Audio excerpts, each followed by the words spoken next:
told you that. Let's get this up and running. My name's Dave Kite, and I work with Dave Lyons, and we produce Doodle Ads. And the purpose of today is to talk about copy.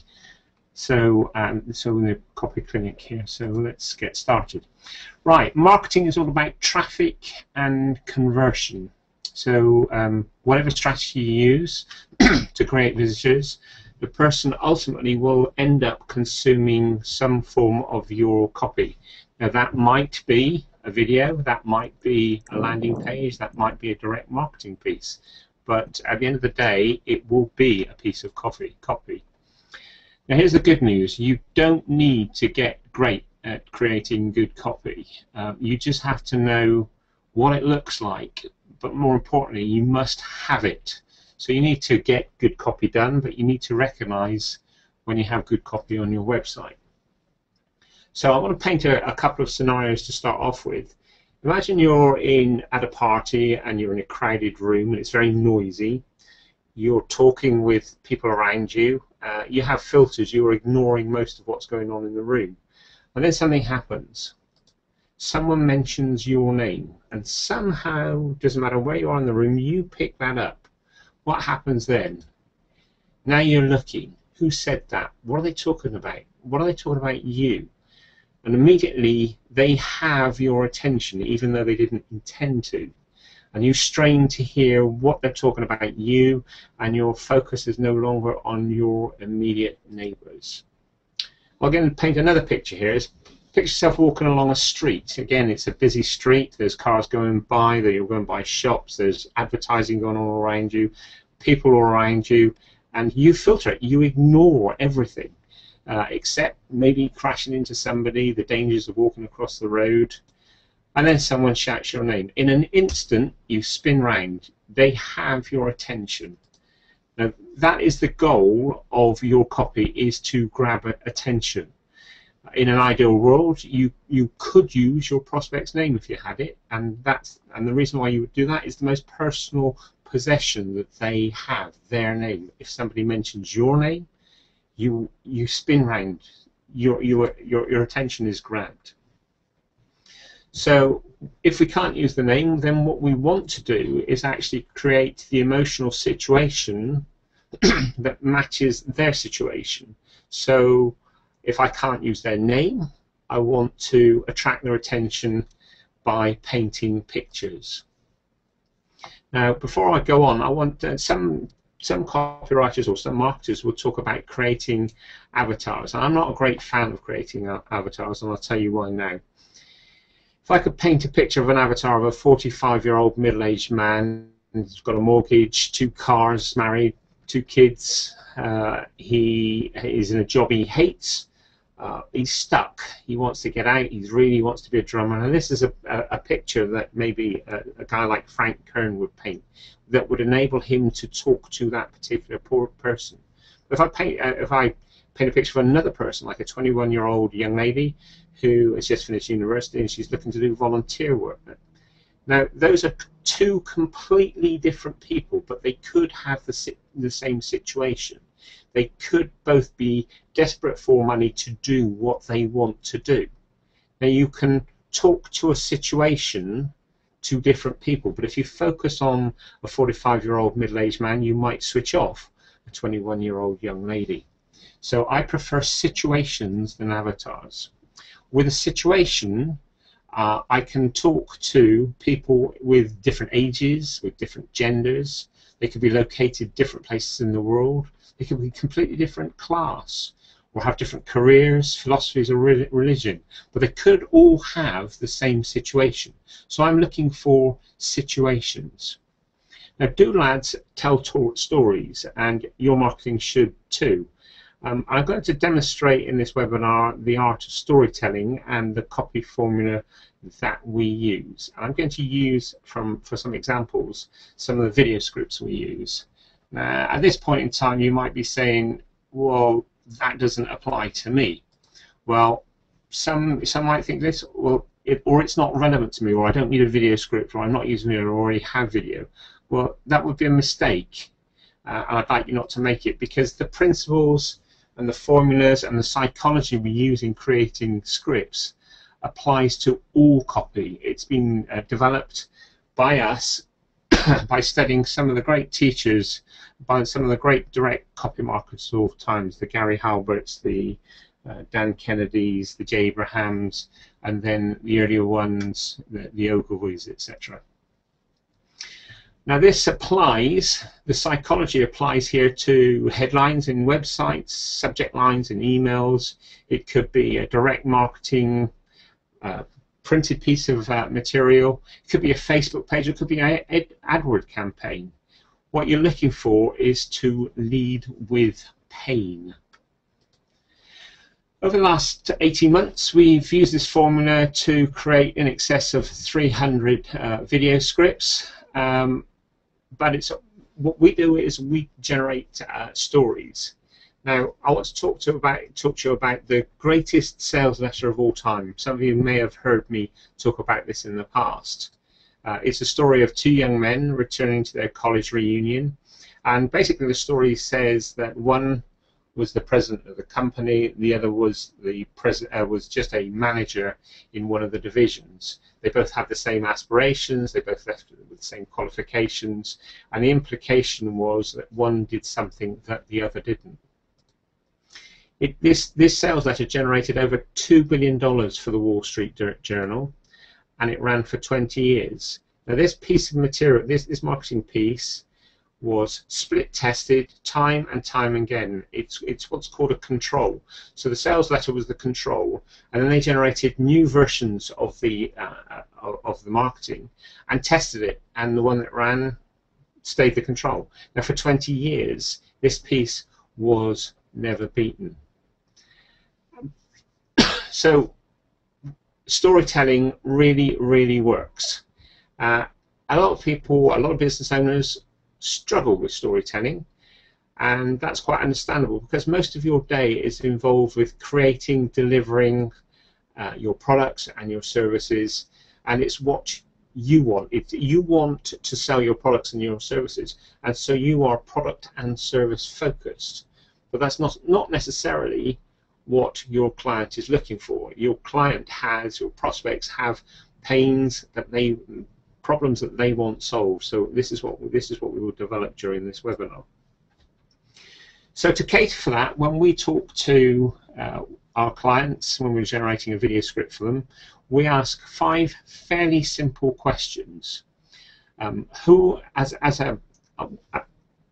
we ask is, who are you talking to, and what is their situation?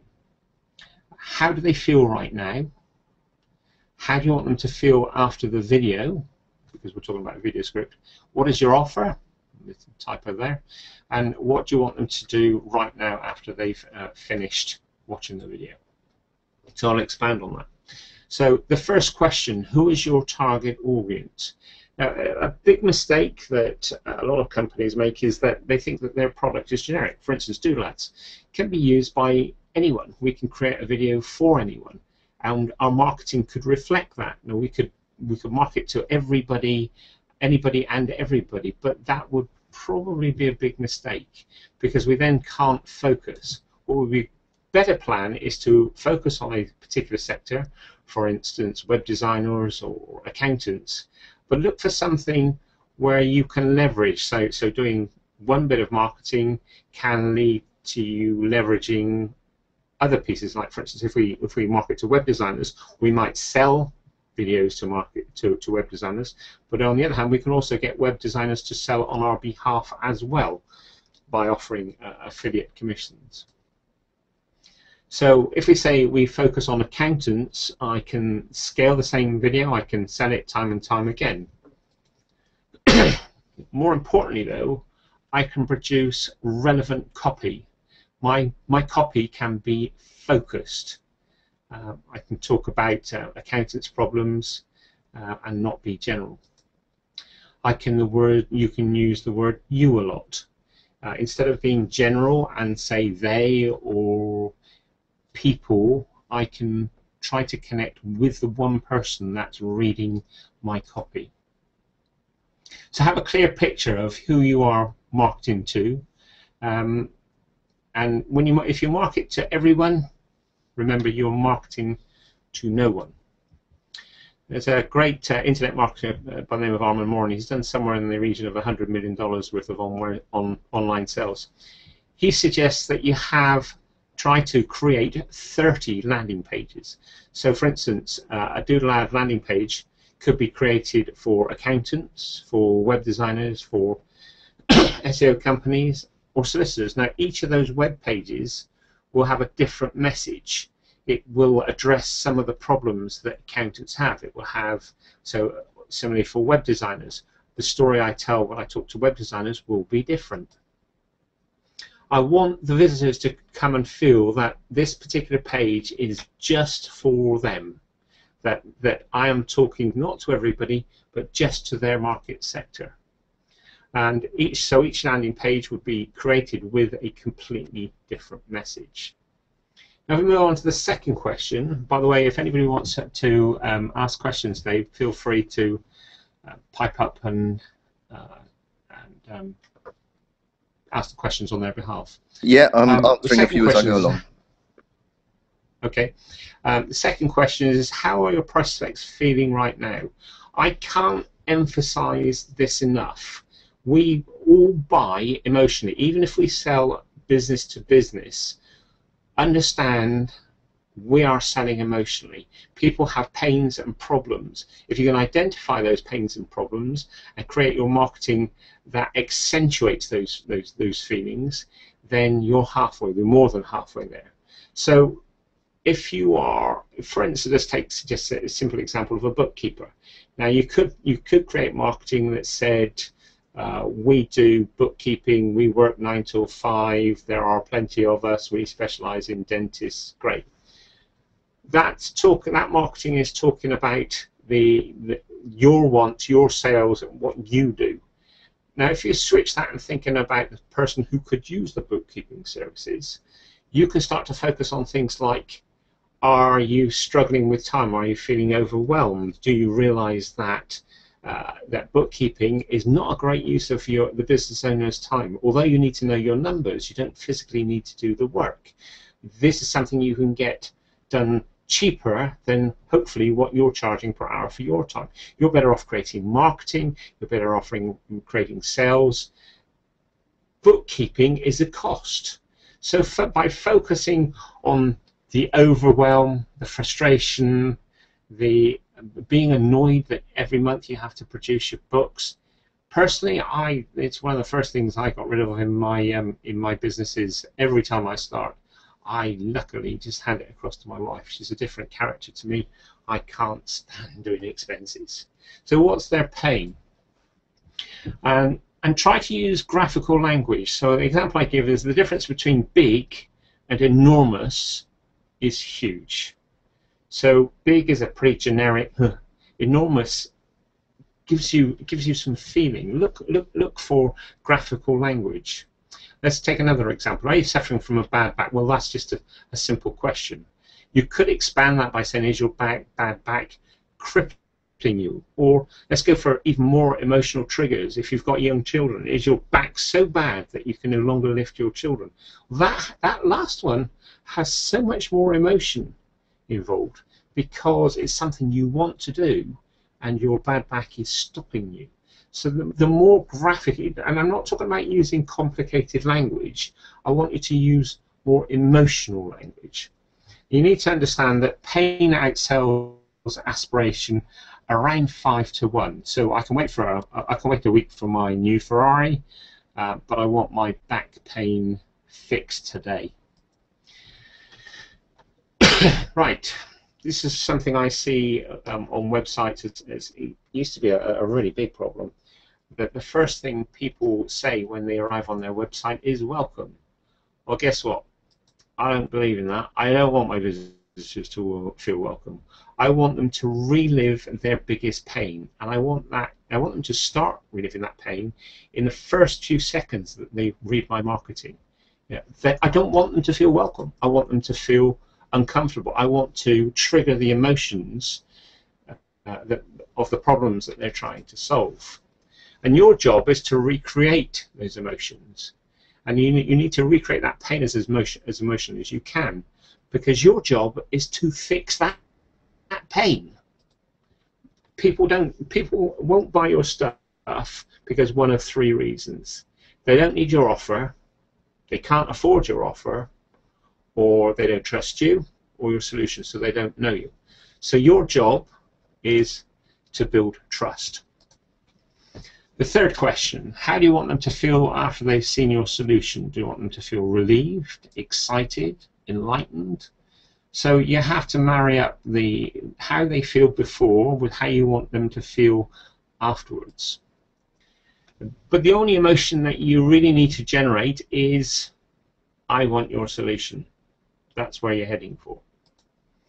We don't buy what we need, we buy what we want. And Dave on the line here is a smoker. He doesn't need to smoke, he wants to smoke.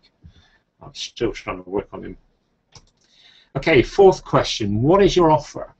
That's a good idea before you start any marketing to know what your offer is. You want to know where you're heading and what the end result is.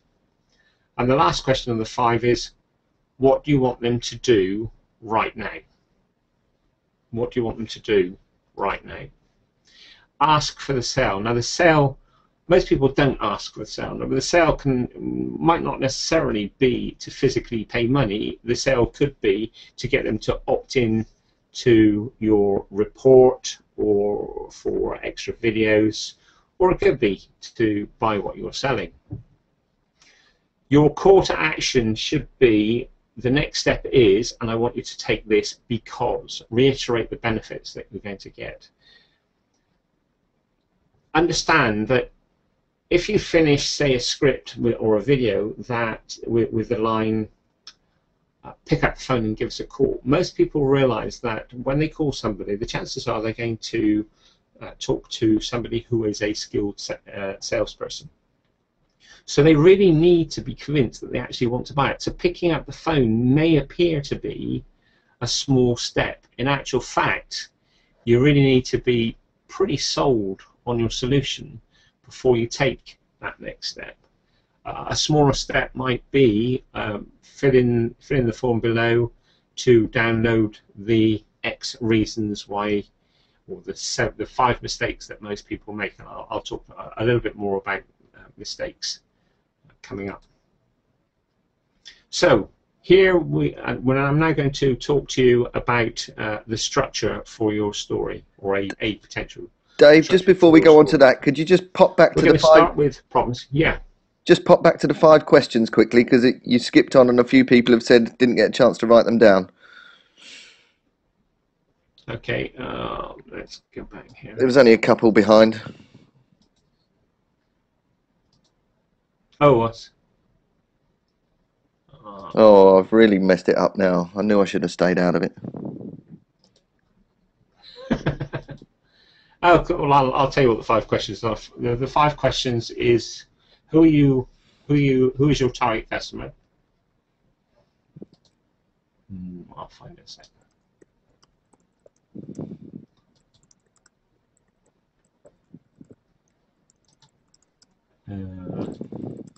Jump in and tell me to slow down in the future.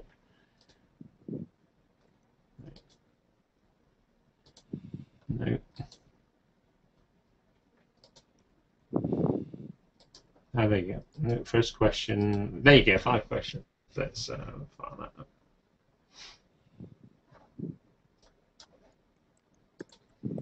Right. Who are you talking to? What is their situation? How do they feel right now? How do you want them to feel after the video? What is you offer? What is your offer? What do you want them to do right now? Cool, thank you. Now I've got to find out where I was. Right. Okay. So we start off. Let's just take a drink a sec. Yeah, we start off with the problem. What is the problem that your client has, your prospect has right now? And then the next step is to agitate that problem. using more graphical language. So create a scenario, and by agitating, you could bring other people in. So whereas some people may not have a problem for one reason, you can add a couple more reasons which are slightly different, and you're looking for the perfect reason that your prospect will connect with the problems that they're experiencing. Then you can offer your solution, and maybe suggest other solutions that exist in the industry, and why it may not be a great idea to go for those solutions. Why is your solution better? Then you want to start offering proof. Remember, we're looking to build trust. Then you're looking to develop social proof, as in others have used your products before or your services before, and what you're looking for in the social proof, you might be looking to give some form of guarantee. Ultimately, you want to get to the point where you make an offer, and after you've made the offer, repeat the benefit. Okay, and finally, you want to end up with a call to action.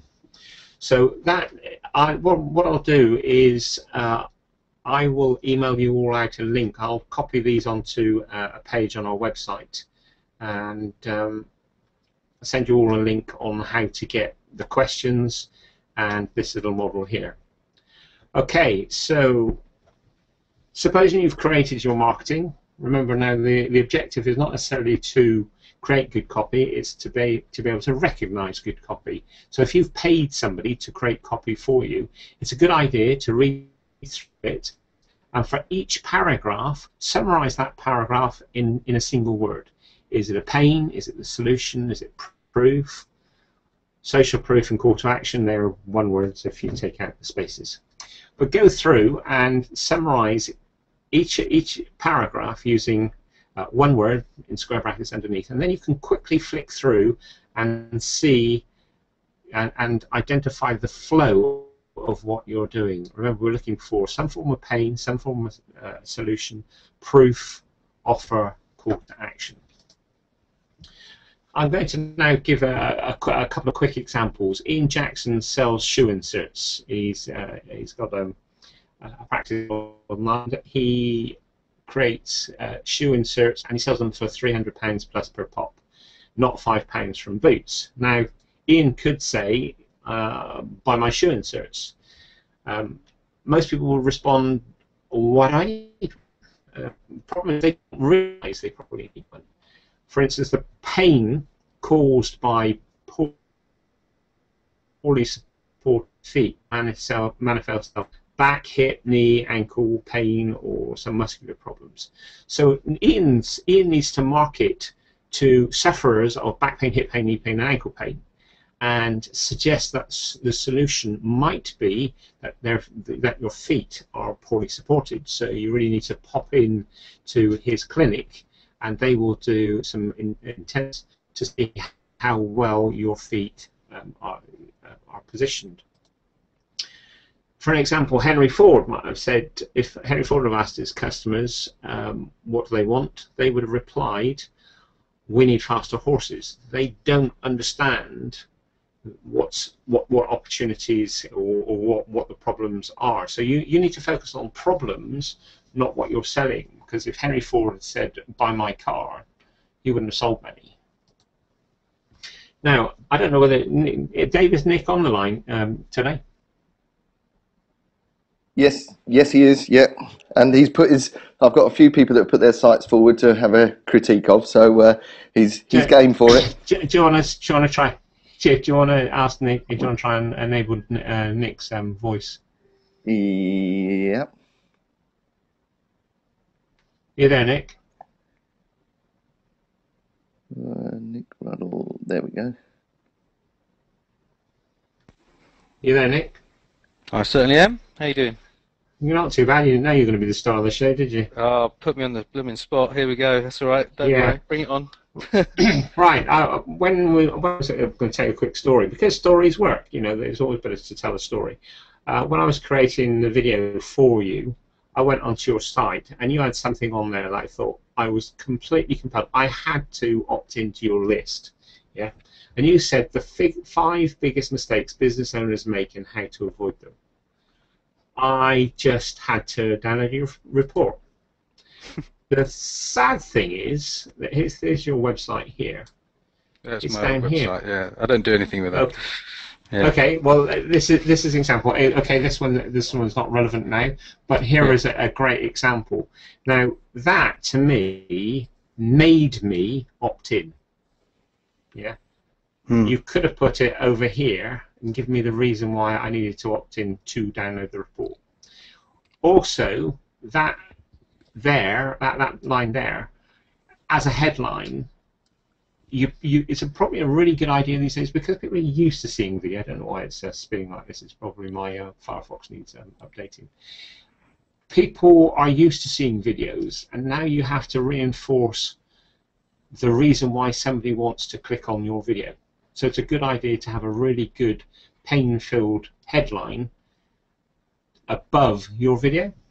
I think it's fair to say, Dave, as we know, that Nick, as you say, doesn't really use this site anymore, and he's taken that, and in the new website, the business-profit-club and things, he's got those headlines there above the video, and he's taken those pain elements and put it out. So just wanted to, put that out there.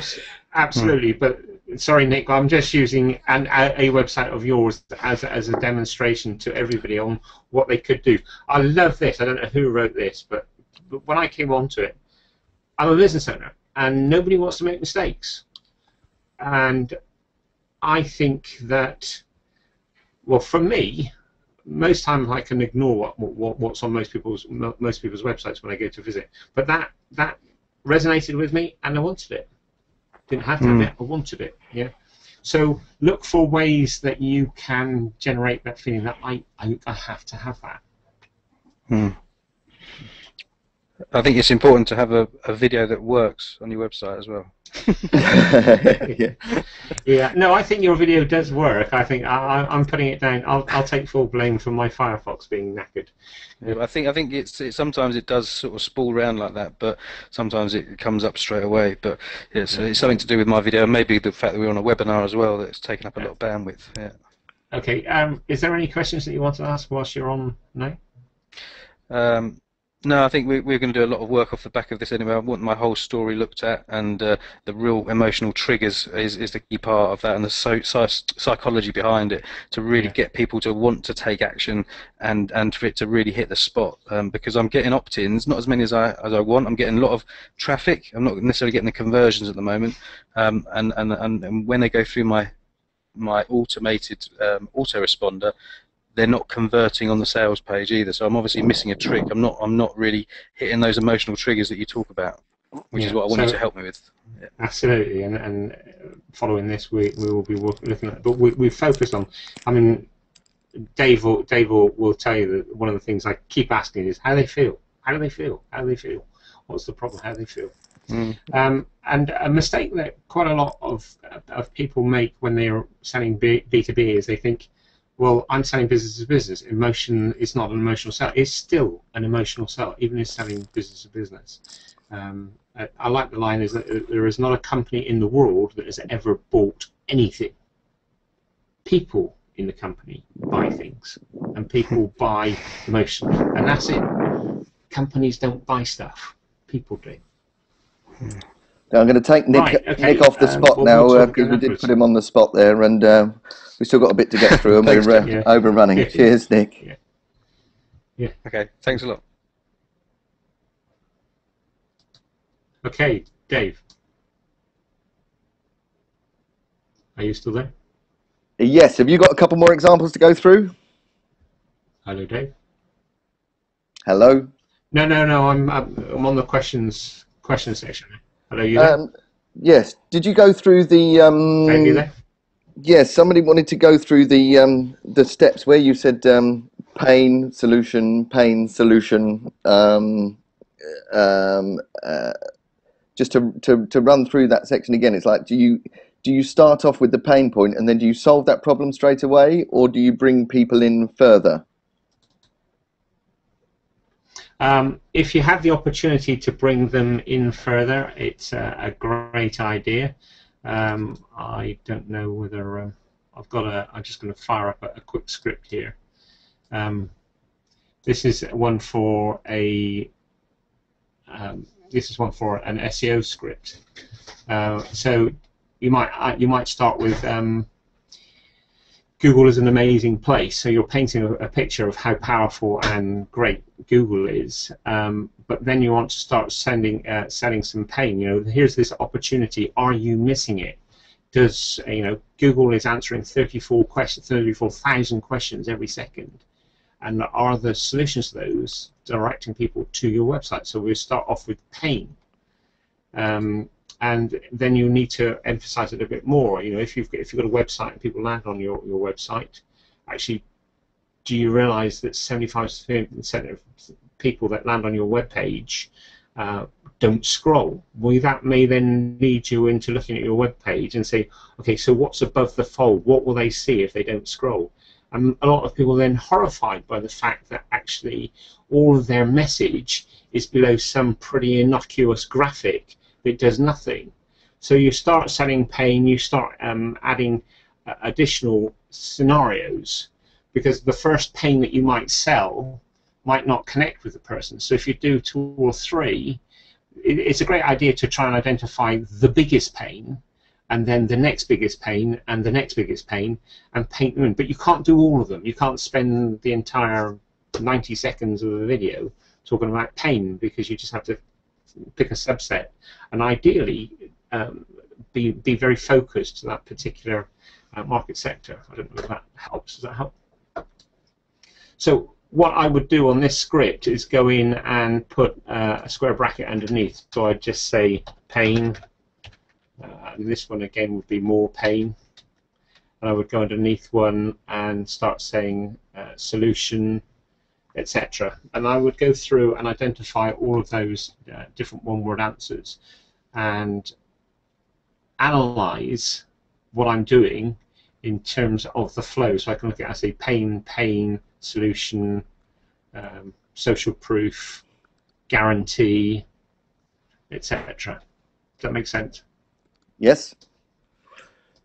We've also got a question here that says, how long and what is the process? How long does it take you to identify the? So, if you're, I'm adding to the question here, but assuming you're dealing with a new business, they're selling blue widgets. How long does it take you to identify what the pain is, and what's your process for doing so? Again, sort of reiterating what I've just said, you can't be exhaustive. So the good thing to do is to identify the main pains, and if you have a lot of different pains, well, then split them up into separate pieces of marketing. So, for instance, if we sell Doodle Ads, the pain for an accountant will be different from the pain from a web designer, will be different from the pain from somebody else. They're all looking to create marketing materials, but our selling to them will talk about their customers. So if it doesn't need to be too long, it just has to be focused, and the more focused you can be, if you can find that one question that gets most people going, then for instance, Ian with his big feet, he might have several sections. Big feet, I love that. He could say, do you have pain in your back? Yes, good feet rather, yeah. So you could have one piece of marketing material and be lazy and say, do you have back pain, hip pain, leg pains, ankle pains? Or you could put a little bit more effort in and separate a video for back pain and ankle pain, and drive traffic from a pay-per-click campaign that is, do you have ankle pain, to go to a web page that has ankle pain. And the more that you refine the whole thing down to ankle pain in one landing page and back pain in another page, the more that you're shouting out that person's name. Remember, we're trying to get across a crowded room and shout the name, and the name in this case is the situation. And if you do loads, then you muddy the water. You get back into the crowded room and noisy room, and the chance of that name being called across is missed. you're better off putting a little bit more effort on and dividing it up. Yeah, I think that's a really strong point, is that when we've done Doodle Ads and for people and scripts, and they want to try and solve all the problems. I'll take a good example as an accountant who want to let people know that we do tax, we do bookkeeping, we do VAT returns, we do inheritance tax, we do everything. And if you try to do everything on your homepage, then you've missed the point. And what we recommend is you have a specific web page with a specific headline that says, you know, are you worried that you've been paying too much tax? Has your tax bill bankrupted you or whatever? Has your VAT bill, that's a difficult one, income tax, whatever.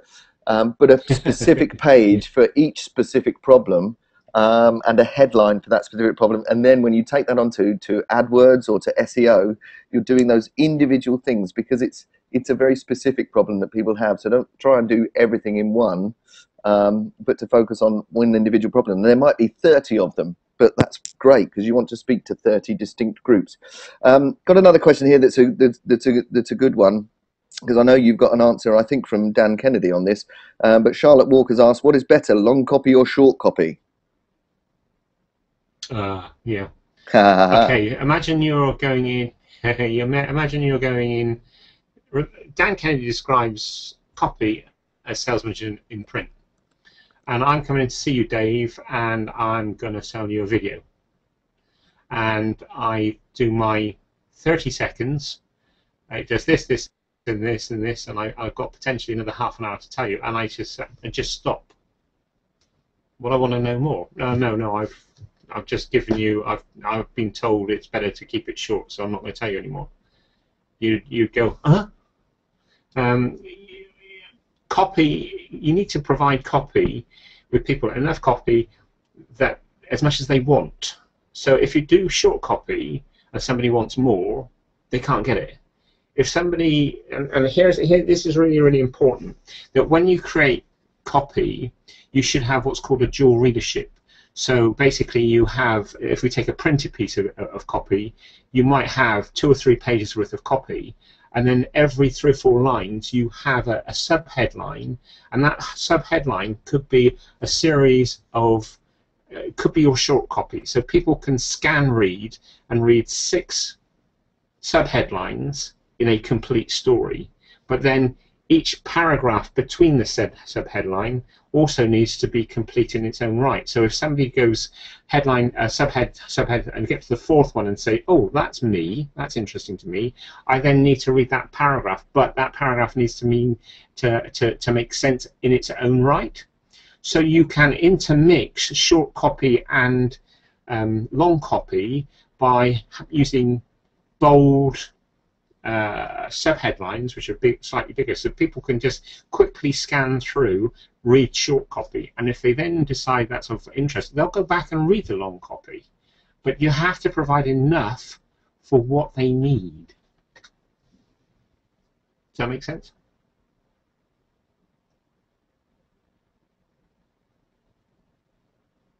Are you there, Dave?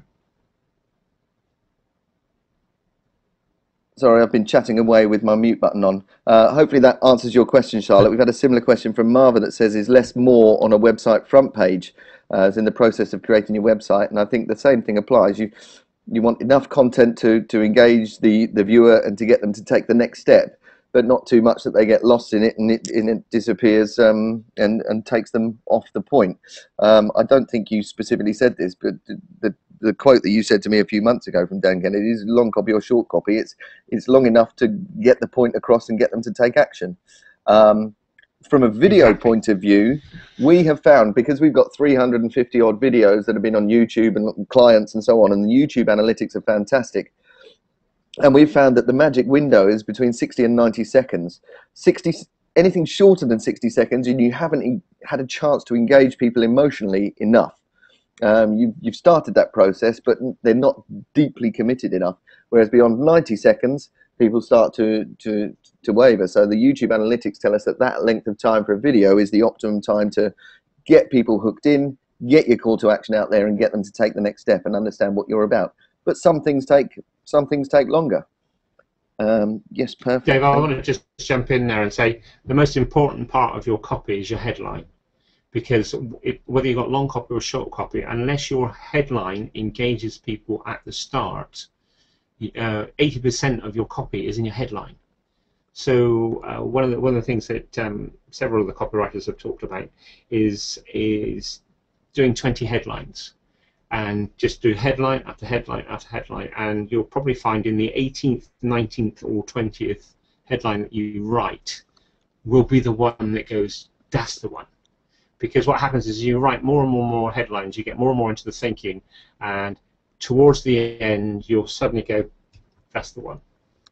So make a habit of every time you create a headline, do 20. Well, I'm just answering questions, beg your pardon. From Adam Thorpe, challenge to pain or strong offer. It's been working really well. Wondering whether a pain-driven comment on the headlines would work better. And what would you suggest? From thebrandchap.com. Pain or strong offer in the headline? Pain every time. Pain every time.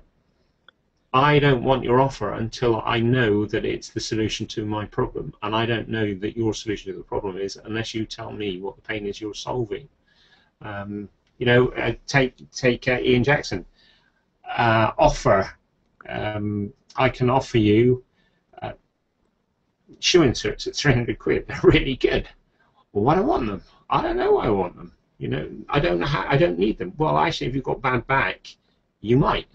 Well, okay. Well, then ask me whether I've got a bad back. Now you've got my attention.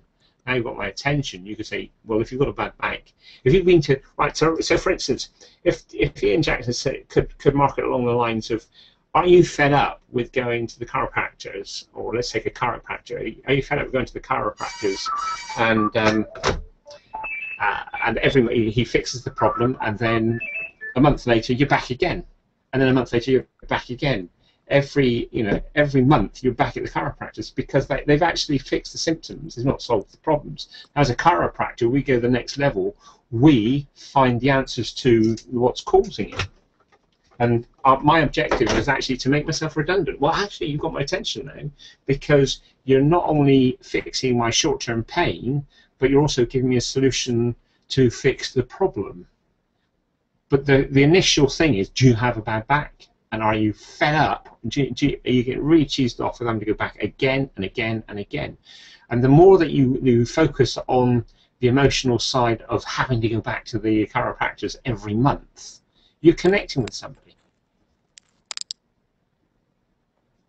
I think it's worth saying at this point, Dave, because obviously people have got work to do, that Dave is offering a copy critique of your website, your direct mail piece, your video script, whatever, to start to identify what your pain and emotion points are for your prospects. If that's something you're interested in, it's a 40-minute copy critique. I think we'll say that there is a cost to it. It's under £100 to sit down with Dave one-on-one over the phone and go through bits. If that's something you're interested in, you can email Dave. Have you got or you can put the details, tell us yes, you're interested in the question box here, or send an email direct to Dave on that address there. That would just sort of start you going, because a few people said, well, I don't, I'm working on my website, so I don't want to do my video yet. But this critique and this session is not about video scripts particularly. It's about all of your marketing and those headlines and those individual pages. So if that's of interest, please let us know. Drop us a line. Any more questions? I have a question here from Matt Piggott, who's actually got a novel, and he's saying the word he's as I understand, he's written a novel, and the words on the back of the novel. Can you apply these techniques there of pain and emotion, or is it a different process? I'm sorry to throw that curveball at you, Dave. So the question is, can you apply it on the back of a book cover? Yeah. And can you tackle that in a Doodle ad to get people to buy a novel? And the interesting thing is, people think videos or... Okay, do you want to clarify? I'm not quite sure. Yeah, sorry, no. And Matt's just got in touch again. He said, could a Doodle ad be used to promote a novel? where what the end benefit is that they have a novel, but I suppose it's a slightly different process, really. But what's your thought? Is it? I mean, it's still trying to trigger emotions. If the purpose is to sell the novel, then what you want to do is sell the emotional triggers that you're trying to connect with people that like that particular type of novels. A video, a direct mail piece, a website. There's nothing different. It's still psychology. It's connecting with people. And I'm a great fan of Armin Morin, and maybe not a lot of people actually know him, but he doesn't start. I watch a lot of stuff and read a lot of his materials. He doesn't read marketing books. He reads psychology books, because we're all the same. We have been the same for centuries, millennium. Yeah, we have emotional needs. There's a really good book by Dan Ariely called Predictably Irrational. As a fabulous read, because we all behave the same way. And when you understand that your job is to connect to people's desires and how they then respond, if you want somebody to take a particular response, you've got to make them feel or want to do it, and that's it. And you do it every day of the week. If you want to watch a TV channel, you want to watch the football, you enter in some form of negotiation, and you're doing a marketing case to your wife, or to your partner, etc. Why this is necessary? It happens every day. It doesn't matter what medium. It's just another medium, slightly novel medium. That's it. That's why we are different to a lot of people that create cartoon videos in the marketplace, because we understand that at the end of the day, it's the power of the storytelling that's important. And a lot of people miss that. Yeah. And okay, that's great. I've got a couple more questions, but I've also got some websites that we can put up. I don't want to stick you on the spot there, Dave. Did you want to have a look at a couple of websites, or? Yeah, go for it. Scare me. Okay, we've got my Yeah. hyphen n cube, so the letter N and then the word cube as one word, .com.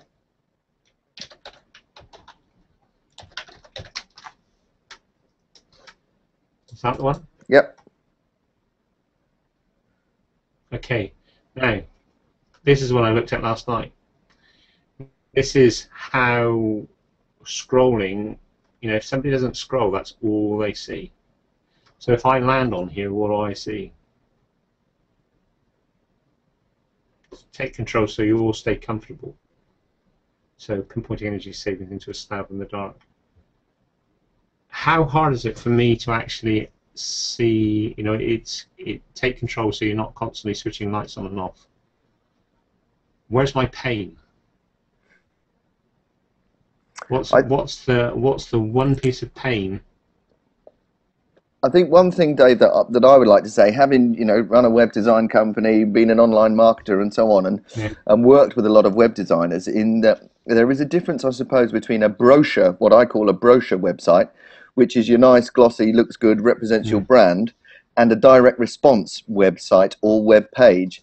So it may be that that is your nice, soft, cuddly brochure website that people find. But for specific search items, some SEO terms that you want to go for, saving money on my energy, or whatever it might be, or your AdWords, that can go to a page where there is a specific headline that is pain and emotion and is less corporate, cuddly, soft, brochure-y, looks nice, and it's actually smack you between the eyes. Look, this is your problem. So those people that are sort of a bit corporate, scared. Go on. Yeah, you've actually identified something that's very, very important, that a lot of people have their website. Yeah.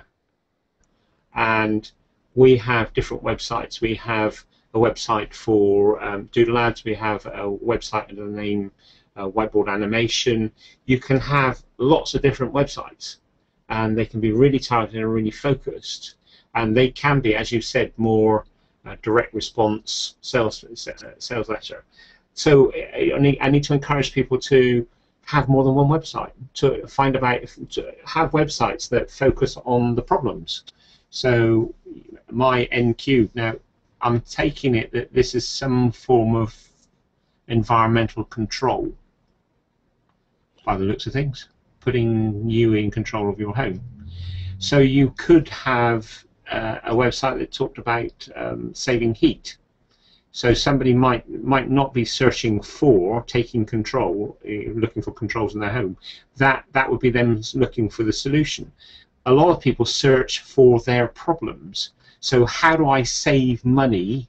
How do I save my heating bill? How do I reduce my costs? How do I? You need websites for those as well, for the problems, not the solution. Most websites are the solution. Yeah, and you can have additional 1-page, 2-page, 3-page websites, which are the problems that then lead you on to the solution. Phillips, whose website this is, has just asked the question, when you say different websites, do you mean a different page or a different URL? Both, either. Different really, URL, both, yeah. You might want a specific URL, because so then you're not sort of conflicting the brand, because if people are browsing through and they see one sort of branded website and then they go onto a page that's very different, it's much more crude and hit you between the eyes, you might not want to look at it that way. But there is no definitive right answer to that. We choose to run it through different URLs. This highlights another difference between web designers and copywriters. Yes. This is all about pictures and imagery.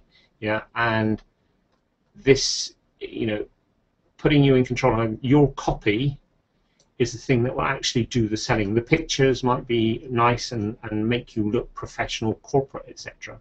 But it's the words in the copy, as I said at the beginning, it's the words in the copy or in the video that will convince somebody that you have the solution that they're looking for. Excellent. Does that make sense? Yep. We've got rightsim.com. Right, this headline here, what? Sorry, go on. Carry on. No, I think you've just raised a good point there on what now. It's right. I request that everybody here today, if they have an opt-in, and they should have some form of report, some reason for somebody to connect you, to go away and examine what they say above their opt-in. Be really hard on yourself. Are you saying in that title above some form of pain? Find out the 5 mistakes somebody made, like Nick's copy, the 5 mistakes business owners make, and how, what are the biggest problems. That made me opt in. If you look at it, do you say some pain or that identify some mistakes that people make that will want me to, I will want it, I've got to want to opt in? Are you really offering something that will make me do that? Go back and have a look at it, and if you need my help, give us a shout. Yeah, I think that phrase "what now" assumes that the selling's already been done. It's like, okay, I'm sold, what now? And obviously that's not the case. You've got to prompt people and tell them, right, the next step is, if you want to, even if it's, find out our prices, find out how we can help you. You want to start saving money now, if you want to start doing, bribe. Yeah, the ethical bribe. That's a good phrase. Lead magnet report. Okay, do you want to do one more? Okay, we got rightsim, RITE SIM, RITE SIM, no hyphen, rightsim.com.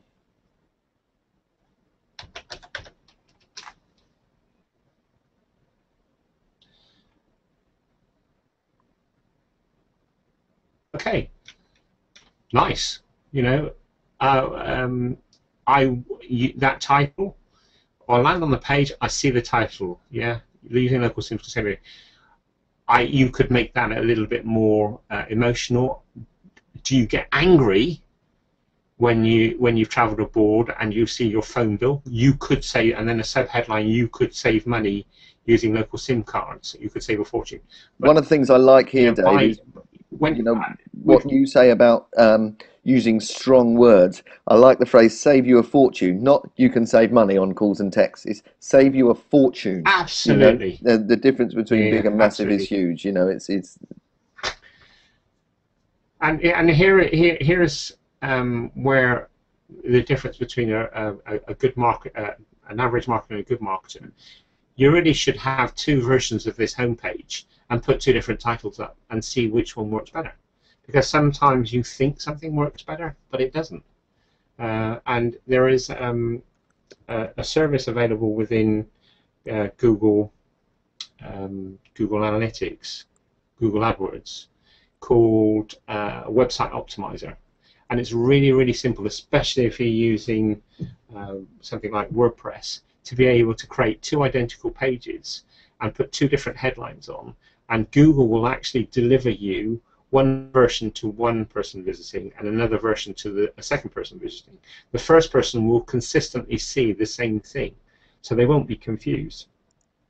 And then Google will measure the results you have by somebody opting in or taking your click down, and we'll tell you the winner. You don't have to guess. You can just say, okay, I'm going to run a split test, and if I've got 1,000 people coming to my site over the space of a week or two, run it for a week or two, and see and try different ones, and test different structures in that headline and different emotions, and bit by bit you will get better. Okay, any more questions? Because we've been going for an hour, twice as long as we expected. Thank you, everybody. About 95% of people have stuck around, so thank you for that. I'm sorry, I can't remember who it was now, but was expecting you to doodle. But trust me, you don't want Dave Kite to be doodling. His power is in the his power is in his words, not in his artistic talents. So. Any more questions from anybody? And like I say, if you did want a critique of your marketing, email david.kite@doodle-ads.co.uk or drop me a message in here, and we'll make sure you send out the details. And we'll follow up with the list. We'll follow up. We'll send you the 5 questions. We'll also send you the structure. In an email. I'll also see if I can get a copy of the Wall Street Journal. I've got that actually. I've sent it out. I'll send it out to people. I've sent it out to a couple of people during the call. Also, if you go to youtube.com/doodleads, all one word, there's a number of videos there that you can sit and listen to the scripts, and you can hear the way that that Dave works in those scripts, and see whether it gets you emotionally, and see whether it would encourage you to take action. There's a variety of industries there. There may be one that relates to you that you can get some ideas from. Okay. My favourite doodle ad. I've just been asked. I've just been asked my favourite doodle ad. It's one that we're not allowed to show in public, but it was for a pensions advice company, specifically to the Newcastle region, and it told the story of supporting your football club being passed down from generation to generation, your season ticket and so on, particularly as passionate they are in Newcastle, and related that to money. It wasn't pension, was it? It was inheritance tax. Wills and inheritance tax and protecting your money. And it was a 3-minute video, and it was absolutely fantastic. The way that the drawing and the emotion worked together and knitted that story together, I think, was fantastic. But unfortunately, we can't show it to you. Just as a parting thought, when you're creating your headlines and your titles, we have the habit of sticking our telephone number in there. So when somebody does a search, you can see there's multiple instances of telephone numbers. In fact, it's in there, and it's in there, and it's in there. So they don't even need to click on you to actually come through. And if you see, we've got a website, a YouTube, Facebook, LinkedIn, images. There are so many different ways you can use Vimeo. There are so many ways that you can use video. And if you want to talk to us about it, we'd be more than happy to talk to you about your story. So we'll wind that up, if that's okay. Hopefully the recording will come out, and we'll do something with it, and we'll let you know what we do with it. Thank you, everybody. And hope to speak to you all again soon. Thank you, everybody. Have a good afternoon, and have a really good Christmas, and a Happy New Year. Cheers. Bye.